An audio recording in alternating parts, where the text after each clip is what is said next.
Buenas tardes y muy buen domingo para todos. Feliz día para los papás.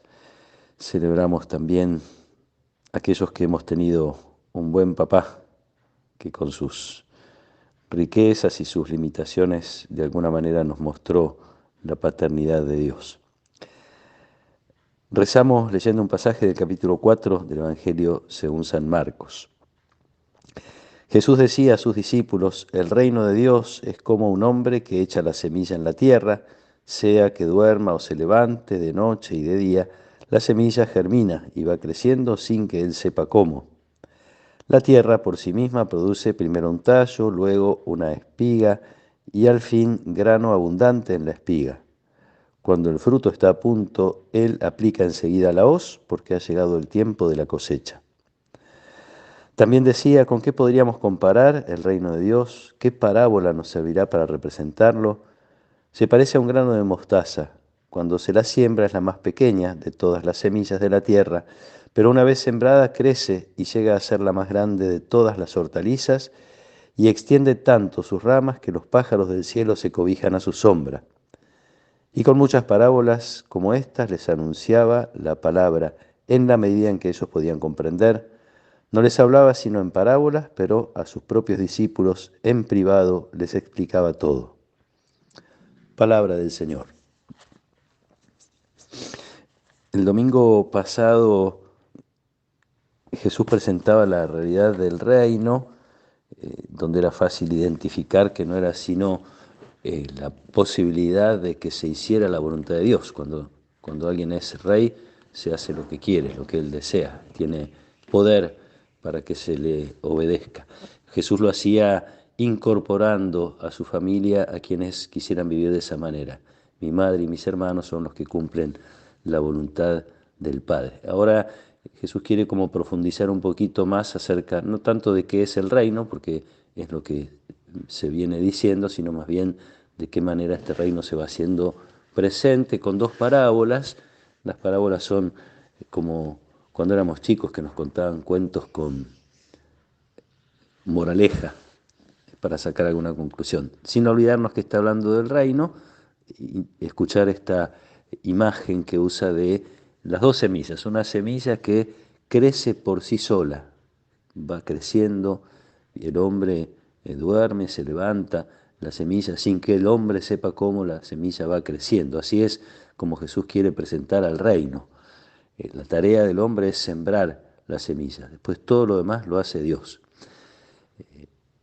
También, obviamente, para nuestros tiempos viene bien tener esto presente. Nosotros vamos tratando de poner realidades del reino, semillas del reino, y tenemos que dejar que Dios haga crecer, aunque a veces ese crecimiento no esté a la vista, como sucede con la semilla. Después empezará a ver a lo mejor alguna ramita, y después hay que darle tiempo para que el reino crezca. Es un proceso, no es una cosa inmediata. Termina esta primera parábola Jesús citando a un profeta, el profeta Joel, que habla de el final de la historia como el momento de la cosecha. Así que la mirada tiene que estar puesta allá, hacia el final de los tiempos.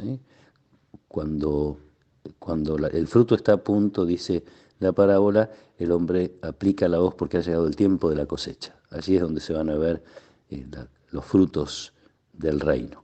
Y la otra semilla, la semilla de mostaza, está chiquita, tan chiquita que parece muy poca cosa, sin embargo se convierte en un árbol donde los pájaros del cielo pueden cobijarse a su sombra. Entonces también el reino no solo va creciendo sin que sepamos cómo, y lo va haciendo crecer Dios y no nosotros. Allí estarían seguramente algunos de los que creían que el reino se iba a hacer presente a través de la revolución. Querían desterrar, desterrar al imperio romano y poner como rey algún descendiente de David. Y esto es lo que de alguna manera también Jesús está diciendo: no es así, no es la tarea del hombre la que va a implantar el reino, sino la tarea de Dios. En este segundo caso se trata de la pequeñez, del poder de Dios escondido en la pequeñez, la semillita de mostaza que se convierte al final, y otra vez hay que hacer un proceso, y otra vez hay que tener tiempo, darse tiempo, y otra vez hay que tener esperanza. Al final es un árbol donde se van a cobijar los pájaros del cielo, y acá Jesús usa una imagen del profeta Ezequiel, que nos trae la liturgia de hoy en la primera lectura, donde Dios habla de tomar un brote y ponerlo en la montaña más alta de Israel. Está hablando del pueblo de Israel y está hablando de alguna manera de su reino. Al final de ese proceso que Dios hace, el profeta Ezequiel habla de ese árbol enorme que había sido humillado, pero que ese árbol enorme es en el que un magnífico cedro donde pájaros de todas clases anidan y van a habitar a la sombra de sus ramas. También está mirando hacia el final. Dos razones para tener esperanza, o dos cosas que pueden atentar, mejor dicho, contra nuestra esperanza. Una es el no ver los frutos y tener que esperar hasta el final de la historia, y la otra es sentir la pequeñez.